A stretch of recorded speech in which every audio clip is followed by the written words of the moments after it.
Hello everyone! Today we will give you how to fix video metadata on Mac with UniConverter 13. Step 1. Go to the FX Media Metadata. Launch Wondershare UniConverter. If you don't have UniConverter, you can click the link below to download. Go to Toolbox and click the FX Media Metadata. Step 2. Add video file and add Fix Metadata. Add the video file you want to add metadata. There are 3 video types: movies, TV shows, and home video.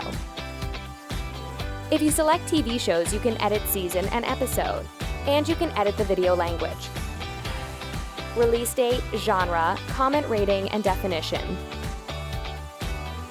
And you can edit additional information like actors, directors, screenwriters, tagline, description, and comments. You're also allowed to edit the video thumbnail. Step 3. Save metadata. Click the Save button to save your video metadata. Thank you for watching our tutorial videos. Don't forget to like the video and subscribe to our channel. Click the link in the description to try Wondershare UniConverter for free. See you in the next video.